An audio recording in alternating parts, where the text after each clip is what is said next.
guys, welcome back to another episode of Guitar Talk with Todd here at Todd Beebe Music. Thanks so much for checking in today. Please make sure you hit that subscribe button in the lower right hand corner. I really appreciate it. We've always got guitar reviews from people that are bringing them in for me to do setups on. We've got lessons going on, artist interviews. I just put up the audio for my Charlie Daniels interview here on this YouTube channel, so please subscribe so you don't miss out on anything. Today we have a very special episode. A private owner brought this one in. This is a 1959 Gibson Les Paul Jr. This is not a reissue. This is not from the Gibson Custom Shop. This is the real McCoy here right out of Kalamazoo, Michigan in 1959. It's very, very, very cool to have this in my hands. What an awesome guitar. Let's give a little bit of history. The Les Paul hit from Gibson, of course, in 1952. Gibson started putting out junior models in 1954, and the junior was aimed at more, like beginner student type of a thing. It didn't have the maple top, very stripped down mahogany body, mahogany neck, no binding, one pickup, so you don't have two. In this case, we've got the classic dog ear P90 pickup, one volume, one tone, bare bones, no tune-o-matic, just a stop bar, very cut and dry, basic. I don't think Gibson ever intended for players like Leslie West is my main man that I think of that always loved playing a junior. I don't think they had in mind that he would get a hold of them and make them his main guitar, but these things are just a rock and roll machine. I mean, they're so bare bones and stripped down, and guys like Leslie just put them in their hands and made magic with them. We've got a couple other juniors coming in. I know like a 57 that are the single cutaway. This is the double cutaway. So like I said, they started putting the juniors out in 54. In 1958, they started putting these double cutaway models out. And like I said, these have been very popular with slide players and stuff because you can get higher up and they just have a great tone to them. This is a 1959, though. It's pretty funny, us guitar players, you can be out in a crowd or at a guitar show, and the minute you hear somebody say a 1959 Les Paul, it's like your radar, we're all kind of wired that way to, it's the holy grail without a doubt. This is a junior model, but made by the same people that put those out the same year, the same factory line, the whole 9 yards. So I mean, the neck is a true 59. It's got the great feel to it, and it's the real deal. 1959. A junior, now these things are starting to go for buku bucks. Years back, that was kind of like the player's grade entry into the vintage market. The 59 Les Paul standard has been untouchable for a while for us mere mortals, price wise anyways, and the junior kind of allowed you to get a taste of that without breaking the bank anymore. It's like, wow, even the juniors now are going for big money because, like I said, it really is, I don't want to say it's the same guitar because by far it's not, but it's made by those same craftsmen and women there in Kalamazoo in 1959, and it came out of the same factory, made by the same people. So it's, you're getting a taste of that mojo nonetheless for a lot less of the price. But like I said, now juniors are even starting to go for a lot more. Let's kind of check this out tone-wise. Again, you have one pickup here. Let me kind of get some close-ups, I guess, here first. So we've got this classic dog ear style P90 pickup, which these things are just highly revered now. The tone on them is just unbelievable. In my opinion, Lollar Pickups makes one of these now in modern day that's pretty much spot on. I would give the salute and the nod here to Lollar Pickups for making a modern day dog ear P90 that's spot on to what you're looking at right here. But this is the real deal right out of Kalamazoo. Got the classic pick guard going on here. That's the original stop bar. That's what's amazing about this thing. Everything on here is original. Top hat volume and tone controls here. The knobs, that classic red color. Nothing has been redone on this. We got the dot fretboard markers with rosewood fingerboard going all the way up here to the classic headstock. Now in the juniors, they always did this where you had the silkscreen Gibson logo, and then you can see there the silkscreen Les Paul, and then underneath it does say Junior. Original truss rod cover. Believe it or not, original tuners on this thing. A lot of times you'll see these kind of disintegrate over the years, this plastic. This one has held up well. The back of the tuners are very aged looking, but these still work fantastic. I just did a setup on this thing for a person, and it's just what a beautiful guitar. It's got all the natural, relicing on here, not from the custom shop. This is all the real deal. And of course we'll get some close-ups of it in the case like we always do. It's always cool to find one like this that's all original. There's nothing on this that has been changed out at all. The owner and I researched this big time, and it's had multiple owners through the years, but it's got some battle scars on it that I'll show you in a minute. No brakes, no headstock brakes, anything like that. So it's a great example of a 1959 Junior. Like we said, listening to it cleans up very well.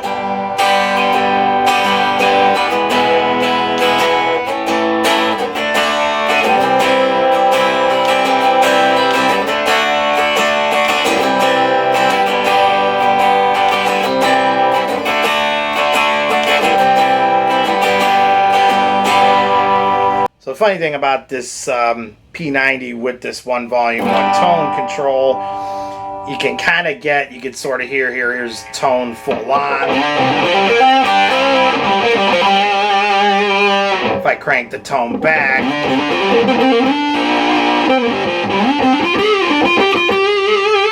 you get that woman tone going on there that Eric Clapton kind of made famous. But the thing is, when you cut this back, the volume, if I go back to a cleaner tone, that tone knob almost becomes useless. You can sort of hear there, it's full on, it's off. Not much of a difference. You only get that effect when you crank it. Now you can hear muffled, not muffled, it's brighter. So it's really weird. That was one of the things on the Warren Haynes model that I just did a review on a couple of weeks ago here. He put that switch on there, that buffer with the preamp. It's kind of what he was going for with that, because when you kind of cut back the volume on a lot of Les Pauls, you kind of lose a lot of that effect with the tones. You're just getting what you get at lower volume. But God, that P90 just sounds fantastic even at lower volume.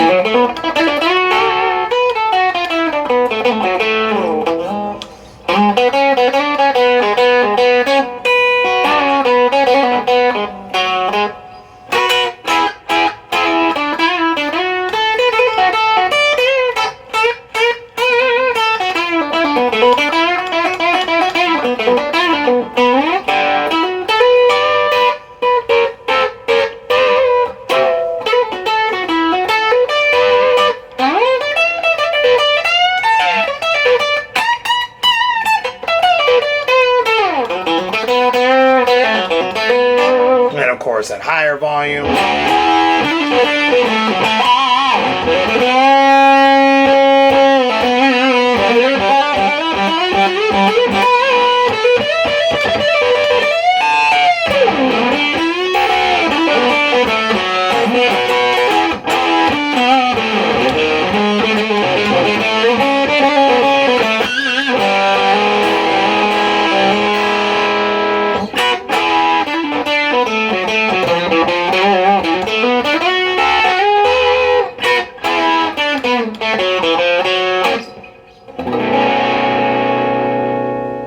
But you still get that classic tone Like I said, this is just an awesome guitar. I'm in love with this thing. It's pretty cool to hold a real 1959, even if it is a Junior. Gibson Custom Shop, of course, in 2022, when this is being recorded. All that stuff's being cranked out now as reissues. Even a Junior exactly like this, you can get, you know, all the reissues and everything. But like I said, this is the real McCoy right here, so it's really, really cool to hold one of these and play one of these. I want to talk about that a little bit. There's always a mystique with the 1959 Les Pauls. I talked to a lot of my students about that. Most people have never actually played one, but it's funny when you ask people, what guitar do you want the most? That's like the first thing they say, and it's like, it's kind of weird. It's almost like the mystique and the legend has outdone or overshadowed, I should say, the real deal. It's interesting. I think a lot of people, I always wondered that before I had played one, a real one, you know, is it going to really be that great, or is it all just fluff? And whenever I play a vintage guitar like this one I have in my hands, I try to force myself to forget about all those myths and legends and stuff and just treat it as a guitar. And man, I can tell you there is some mojo about these older ones. I don't know what it is, but the minute you play it, even if I'm trying to forget it is a 59, I mean, the term, it plays like butter. I mean, it just, the bending and everything on these is just, it's so flawless. It's like you just get that worn in feel to it. Frank Marino from Frank Marino Mahogany Rush and I discussed this. Check out my interview. I don't have any audio of that up. That's coming, but I have a full-on print interview at the Todd Beebe Music Facebook page, and Frank and I talked about like his old SG that he uses, and how there's literally, I mean, we went in depth talking about it, and how there's literally like microscopic mites in the wood and stuff, and all those die over time, and the wood just dries out, doesn't shift anymore, and it's settled in. This right here is a prime example of that. I mean, you can just tell this wood, the neck has such a worn-in feel. And like I said, the custom shop today does a fantastic job replicating that stuff, but when you actually get the real deal in your hands, like this one,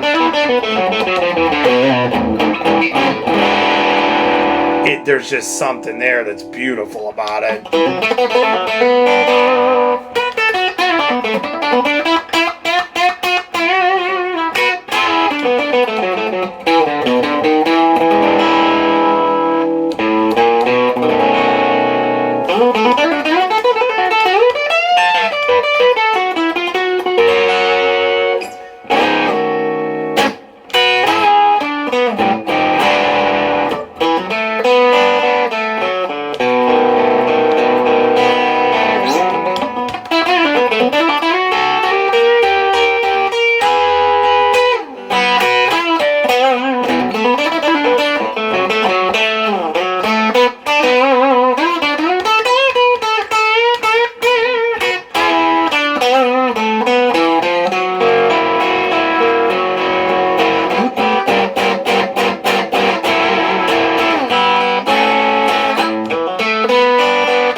Just an awesome piece here. So happy that private owner brought this in for me to check out and do a setup on and everything.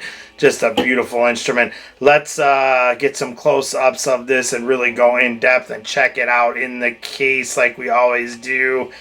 Check it out. Here we go.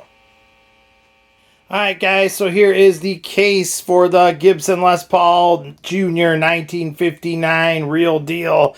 Doesn't take a rocket scientist to figure out this is not the original case by a long shot. The original would have come in an alligator style case that Gibson put those out in. We've got a couple of older ones that are coming in those. The current owner of this put this in an Epiphone case, and actually, you know, this is an awesome case. It's very rock solid. Let's open her up here. And I mean, it's, you know, the guitar fits perfect in here and it gets the job done. So what the heck, you know, I mean, it's not the original case of this. Truth be told, the alligator cases were a little bit flimsy because, again, these were sold as more of a student entry model thing back in the day. So they came in almost like a chipboard. Well, it was a chipboard case with the alligator look like exterior on it. And truth be told, they're not the sturdiest cases in the world. So actually, this case is much better as far as protection goes than the originals would have been. And this does the job. So there you go. But let's get into it looking at the guitar here. Like we said, this is the real deal. In the light, you can see all these nicks and stuff. That's not VOS, you know, vintage original spec. That's not the custom shop relicking, trying to make it look old. This is the real deal here, 1959 Kalamazoo. So every mark and nick you see on here is real relicking. It's amazing looking at this beautiful guitar, though. It's never been refinished except in one spot on the back of the neck. I'm going to show you that in a minute, but that is the original paint job. Zooming in here, we've got, like we said, that classic P90 dog ear style pickup, they would call it, because of the ends going on here. The P90's always got that classic hum. You'll hear that when we're taking it for a test drive, and hence that's why the humbucker pickup was invented by Seth Lover. That's just an awesome sounding pickup. Like I said, Lollar pickups makes the modern day one that's spot on to this if you're looking for one. But this here is the real deal, made in Kalamazoo. Original stop bar tailpiece. I know you've all heard me say on here before, 54 Les Paul standards are still like my favorite. You know, no tune-o-matic, string it up. There you go. This is basically the same thing right here. And like I said, it's just a rock and roll machine. It's so stripped down. No maple top, just bare mahogany right here. One volume, one tone control. Very bare bones here, and it just gets the job done. And a lot of rock and roll guys gravitated towards these. I don't think Gibson ever expected that to happen. And then guys like Leslie West from Mountain picked these up and just, you know, brought it to town and made these really, really popular. And like I said, juniors like this one in 1959 are going for big, big money nowadays. It used to be years back, this was kind of like your way of getting a 59 without getting a 59 standard. You still got a taste of the mojo, but anymore, it's all going for big bucks. But like I said, this is a beautiful example. Going up the neck here, we got the rosewood fingerboard with those dot fretboard markers coming all the way up. I should mention, too, these are the original frets even. Again, the owner and I really checked this out. You could see little things here like the divot, you know, in the wood. You're going to get that on anything that's, you know, older, of course. But I mean, look at that. It's just in fantastic shape. And like I said, the original frets are in great shape still. They've got a lot of life left on them. And that's even the original nut, which is crazy. Okay, so coming up here to the headstock, we've got, like we're saying, Gibson silkscreen logo, not mother of pearl. That would be what they would always do and still do on the juniors. And then the Les Paul silkscreen logo with the junior identification there underneath it that they would always do. Those tuners, original plastic on there. Like I already said, original nut as well. Just great, great stuff. Let's flip this over and look at the back. All right, so looking at the back here, We have the cavity control to get into the one volume and one tone control. I'm not going to take that apart now, but I'm going to throw a picture up for you guys so you can see that's all original. Definitely got our fair share of natural relicking going on here, but again, 1959 this baby was born, so she's been around a long time and had her fair share of nicks and whatnot, but it just looks beautiful, of course. Original strap buttons on this. Never been refinished, this guitar, and you can see it's the original neck. Mahogany with the color there. That neck is just fantastic. This is a 1959, so it's got that neck that's so desired by many, and boy, when you grab this, you definitely can tell. Going all the way up to the headstock here, we've got our nicks and scratches. Here is the one spot that this is just weird. The owner and I don't know what was going on here. There's a pretty big gouge right there, and that's where you can kind of see it was refinished and touched up at one time. And then over on the side, let me turn this over for a second. Okay, so right here on the side, you can kind of see where that overspray went up onto the nut. That's all from the refinish. Just in that one spot, though, you know, and you can, whoever did this did a pretty good job. They didn't mess with it much, which I appreciate, because the less mojo you take off of this baby, the better. So they just touched up that one spot. Let's get it back over to the headstock here. Okay, so yeah, that's where it was touched up, and the overspray kind of went up onto the nut. Here we have the original Gibson style tuners. You got the 3 in a row there on the 3 on each side. Very aged, basically rusted, but not really. We cleaned this up. You could see the Gibson Deluxe a little bit on that one, still popping through. And they work fantastic. A lot of people would swap these out, but I like to keep the guitar as original as possible if you can. So these tuners do the job. They turn very well. I lubricated those and got some grease in there to make sure they work for years to come. And like I said, it's amazing to see that original plastic on there hasn't deteriorated. A lot of times that's a very common thing you'll see on juniors and stuff. That white plastic just disintegrates after years and years. These are original, and so, you know, to me it's kind of cool. Leave the original tuners on there. They work great. They do the job. They turn well. Yes, they're very aged and rusted looking, but it is rust, but it isn't rust. I know that sounds weird, but it's more aging than rust. It's none of that cleans up anymore, and I don't know, I think it looks kind of cool. It goes right with the 59 vibe. So there is the back. Let's flip her over one more time here and get a front shot. All right, actually, before we get to the front one more time, I want to look at this output jack. That's original too, which is just incredible. We checked all this out 9 ways to Sunday, and this has just been very well taken care of. I know a lot of people might, you know, see this and say, well taken care of, look at this thing. But keep in mind, 1959, so this thing is 63 years old as of 2022 when this is being recorded. So, you know, most people at 63 have their fair share of bumps and scratches too. So I think this thing is doing really well, and it's just great to see. Original pick guard, just you know, in really good shape here. And like I said, it fits in that Epiphone case very well.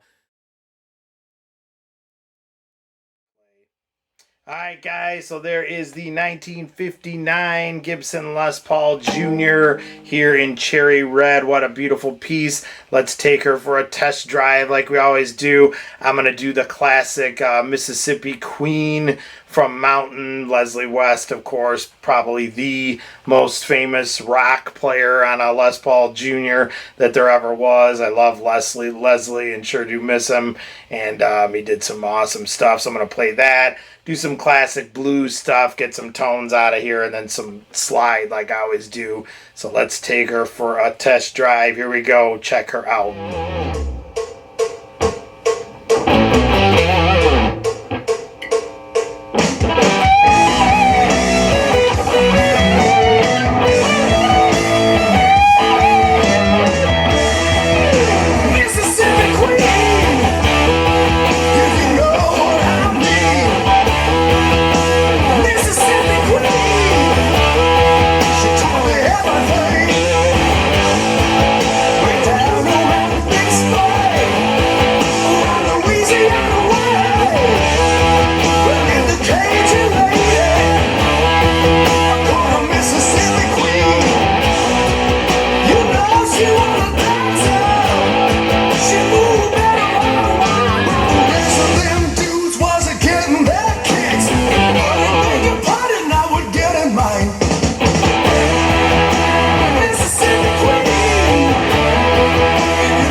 Alright guys, so there you go. That is the Gibson Les Paul Jr. 1959 edition here in cherry red, the real deal.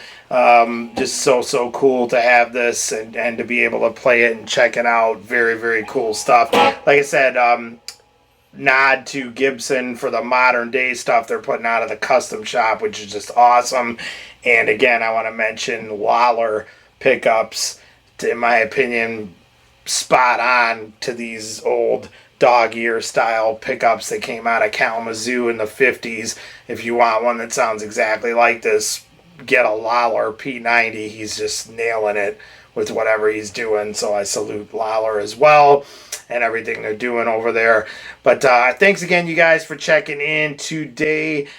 Please hit that subscribe button in the lower right hand corner. We really appreciate it. Find us on Facebook at Todd Beebe Music, and make sure you check back in. We always got all things guitar happening here at Todd Beebe Music and Guitar Talk. Thanks so much, you guys. Stay safe and love your dogs. We will see you again.